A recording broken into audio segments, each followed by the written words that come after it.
je vous présente mon tout premier modèle réalisé moi-même. Alors c'est un poncho layette, hein, donc pour tout petit. Je vais vous présenter la façon de faire pour une taille naissance, 3 mois, 6 mois ou 12 mois. Il n'y a pas de taille 9 mois simplement parce que la différence entre la taille 6 mois et 12 mois est tellement petite que finalement, ça n'a pas beaucoup d'intérêt de le faire. Sans compter que vous verrez, un enfant porte très rarement du 9 mois. Il grandit trop vite entre le 6 et le 12. Et donc, finalement, le 9 mois, il le portera quasiment pas. Donc, voilà. Donc, c'est un poncho très facile à faire que je conseille aux débutantes qui sont déjà un petit peu entraînées sur les points. Moi, je trouve que comme premier ouvrage, c'est pas mal. Donc, voilà. Alors, comme vous le voyez, j'utilise la laine Julia. Pour le modèle que je montre ici en arrière-plan, c'est une laine de récupération, donc c'est pas celle-là, mais je vais le réaliser avec cette laine-ci pour le tuto. Si vous n'utilisez pas la même laine, c'est pas grave, dans le tuto, je vais vous donner toutes les mesures, ce qui vous permettra, avec un échantillon, de pouvoir recalculer le nombre de mailles dont vous aurez besoin et de refaire le modèle avec la laine que vous voulez. La laine Julia, c'est une laine qui se tricote en aiguille 7-8 avec un échantillon de 14 mailles sur 20 rangs pour 10 cm sur 10. Si vous utilisez une autre laine qui a exactement le même échantillon, même si ce n'est pas des aiguilles 7-8, vous pouvez suivre simplement le tuto tel que je l'explique. Ça ne donnera simplement pas le même effet. Si votre laine est plus petite, évidemment, enfin plus fine, vous aurez un poncho plus fin. Si votre laine est plus grosse, vous aurez un poncho plus gros. Voilà, simplement. Si par contre vous n'avez pas le même échantillon, alors vous devez faire votre propre échantillon et puis calculer avec une règle de 3 pour pouvoir obtenir les mesures nécessaires pour le poncho dans la taille que vous voulez. Donc voilà. Alors je vous montre à quoi ressemble le poncho donc. Voilà. Donc il n'est pas très compliqué, hein. C'est un simple carré, comme vous voyez, dans des points tout basiques. On a une côte imbriquée de 2 sur 4 rangs. Et du point mousse. C'est tout ce qu'il y a. Et alors au milieu, là où vous avez l'ouverture, attendez, je repose ceci. Donc là où vous avez cette ouverture ici, simplement, on va séparer le travail en deux. Mais on continue à tricoter sur chacune des parties sans avoir besoin de faire de couture ou quoi que ce soit. Simplement séparer en deux. Je vous expliquerai comment on fait. Voilà. Donc on va se lancer dans la réalisation de celui-ci. Donc, pour réaliser le poncho, vous allez avoir besoin de votre laine. Moi, j'utilise donc la Julia de chez Zeman. Cette laine-là, vous aurez besoin de 2 pelotes d'office. Si vous réalisez votre poncho en taille naissance ou 3 mois, vous avez à peu près besoin de 234 mètres. Si vous réalisez votre poncho en 6 mois ou en 12 mois, là, vous avez besoin de 312 mètres. Comme ça, si vous utilisez une autre pelote que celle-ci, vous pouvez trouver le nombre de pelotes que vous avez besoin.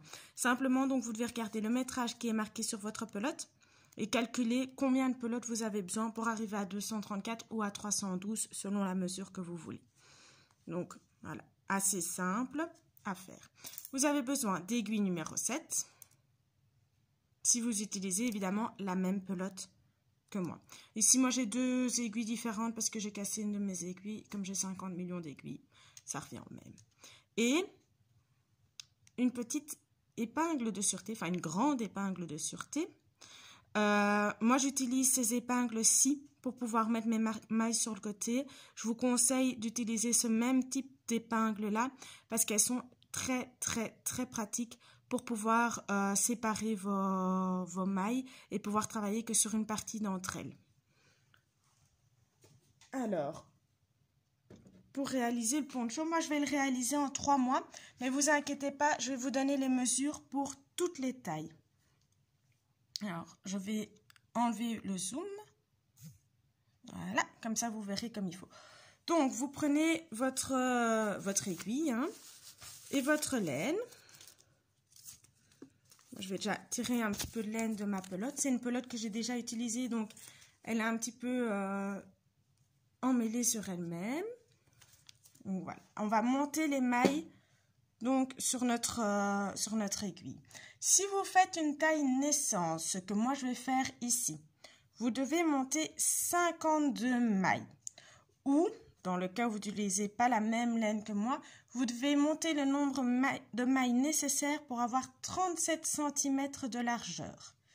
Si vous le faites en taille 3 mois, vous devez monter 54 mailles. Si vous n'utilisez pas la même laine, vous devez monter le nombre de mailles nécessaires pour avoir 38 cm. Si vous le faites en 6 mois, vous devez monter 56 mailles ou 40 cm. Si vous montez votre poncho pour faire une taille 12 mois, vous devez monter 58 mailles de manière à avoir 42 cm de large à la fin de votre ouvrage. Comme ça, vous avez toutes les mesures. Donc, vous montez vos mailles pour un essence 52 mailles 37 cm, 3 mois 54 mailles 38 cm, 6 mois 56 mailles 40 cm et 12 mois 58 mailles ou 42 cm. Alors voilà, une fois que vous avez monté vos mailles, vous allez faire 4 rangs de point mousse. Donc 4 rangs où vous allez tricoter tout votre ouvrage avec que des mailles endroit. Alors je ne sais pas si vous avez vu, mais moi je ne tricote pas ma première maille. Ça permet d'avoir un bord plus net, d'éviter d'avoir des mailles qui partent un petit peu en cacahuète à la fin de l'ouvrage, enfin sur les côtés de l'ouvrage. Donc moi je préfère ne pas tricoter la première maille. Et ça, pour chaque rang que je fais, d'office, je ne tricote pas la première maille. Donc, on est parti là pour 4 rangs de point mousse. Donc, toutes les mailles sont tricotées à l'endroit pendant 4 rangs. On se retrouve à la fin de ces 4 rangs. Donc, quand vous avez terminé votre point mousse doit mesurer à peu près 2 cm. Pour celles qui ne font pas en fonction de la même laine que moi. Donc, vous devez avoir 2 cm. Sinon, c'est 4 rangs. Pour celles qui n'ont pas le même échantillon, qui utilisent la même laine, mais qui n'ont pas le même échantillon, vous pouvez aussi compter simplement 2 cm. Donc, voilà. Là, on va commencer donc le dessin. Et donc, on commence par 3 mailles de point mousse. 2 et 3. Donc, 3 mailles tricotées simplement à l'endroit. Et puis, on va commencer donc vraiment le dessin qui est en milieu. On fait 2 mailles envers. 2 mailles endroit, 2 mailles envers, 2 mailles endroit jusqu'à la fin du rang.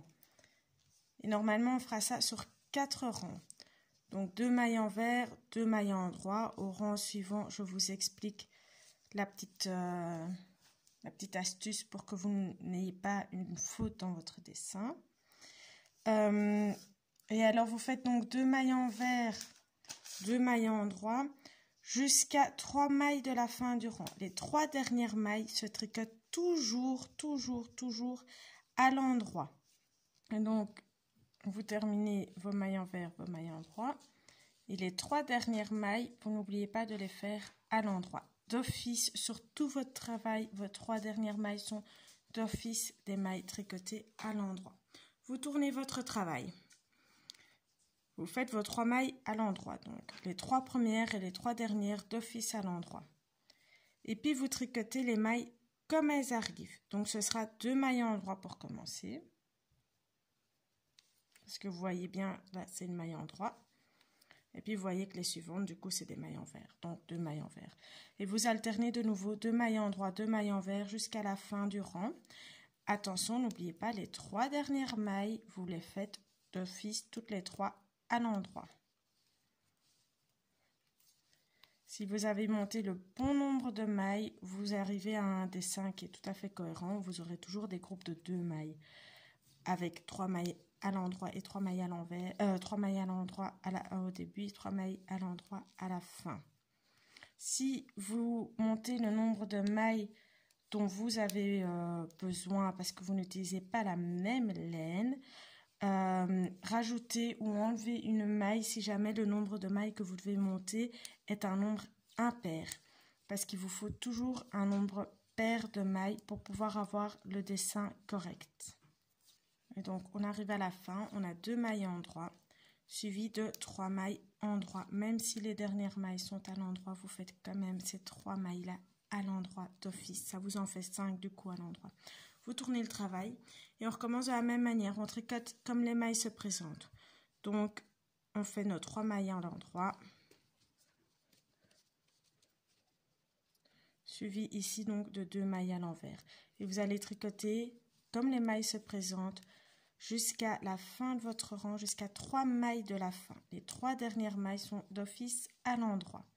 Vous faites ça encore sur ce rang-ci, sur le rang suivant. Donc vous avez 4 rangs où vous tricotez les mailles comme elles viennent. Vous commencez en faisant 3 mailles à l'envers, enfin 3 mailles à l'endroit, 2 mailles à l'envers, 2 mailles à l'endroit, 2 mailles à l'envers, etc. jusqu'à la fin du rang. Et puis les 3 rangs qui se suivent, c'est 3 mailles à l'endroit. On tricote les mailles qui suivent comme elles se présentent, sauf les 3 dernières mailles que vous allez tricoter à l'endroit. Donc ce rang-ci et le rang suivant, vous tricotez encore comme les mailles se présentent. On arrive donc à la fin du 4e rang. On n'oublie pas les 3 mailles à l'endroit qu'on fait d'office à l'endroit. Et on obtient donc ceci. On tourne le travail. Et là, on va changer un petit peu le fonctionnement. Donc, vous faites vos 3 mailles à l'endroit. Ça, d'office, pendant tout le travail, les 3 premières mailles, les 3 dernières mailles sont à l'endroit. Et là, vous voyez que vous avez 3 mailles envers. Vous les tricotez à l'endroit au lieu de les tricoter à l'envers. Les mailles suivantes, vous voyez qu'elles sont à l'endroit, vous les tricotez à l'envers. Donc, toujours les tricoter à l'inverse de la façon dont elles se présentent. Elles sont à l'envers, vous les tricotez à l'endroit. Elles sont à l'endroit, vous les tricotez à l'envers. Et ainsi de suite, vous allez donc avoir 2 mailles en droit, 2 mailles envers, 2 mailles en droit, 2 mailles envers. Et vous tricotez comme ça, donc à l'inverse de comment elles se présentent, jusqu'aux 3 dernières mailles. Les 3 dernières mailles se tricotent de toute façon à l'endroit. Et on n'oublie pas les 3 mailles à l'endroit à la fin du travail. Voilà. On tourne donc le travail. Et là, on va reprendre comme précédemment. On va tricoter les mailles comme elles se présentent. Donc, nos 3 mailles en droit d'office, vu que les 3 premières et les 3 dernières mailles, c'est du point mousse. Et puis, ces 2 mailles-ci se présentent à l'envers. Donc, on les tricote à l'envers. Les 2 mailles suivantes se présentent à l'endroit. On les tricote à l'endroit. Et ainsi de suite, de nouveau, jusqu'à arriver aux 3 dernières mailles que l'on tricote d'office à l'endroit. Vous faites ça sur les 3 rangs suivants. Vous allez suivre ce principe pour la taille naissance 10 cm, pour les 3 mois 20 cm, 6 mois 23 cm et 12 mois 25 cm. Donc, vous faites 3 rangs où vous tricotez les mailles comme elles se présentent. Le rang qui suit, vous les tricotez à l'inverse de ce qu'elles se présentent. Et puis les 3 rangs qui suivent, de nouveau, vous les tricotez comme elles se présentent. Rang qui suit, vous faites à l'inverse de ce qu'elles se présentent. Et ainsi de suite, jusqu'à avoir 17 cm pour la taille naissance, 20 cm pour la taille 3 mois, 23 cm pour 6 mois et 25 cm pour 12 mois. À ce moment-là, on devra tricoter sur 2 parties différentes pour le travail, mais ça, je vous montrerai quand on y arrive. Voilà, on n'oublie toujours pas de faire 3 mailles de point mousse au début du rang et à la fin du rang. On se retrouve donc, pour ma part, dans 17 cm, vu que je tricote la taille naissance. Pour ceux qui tricotent en 3 mois, on se retrouve dans 20 cm. Ceux qui tricotent en 6 mois dans 23 cm et ceux qui tricotent en 12 mois dans 25 cm.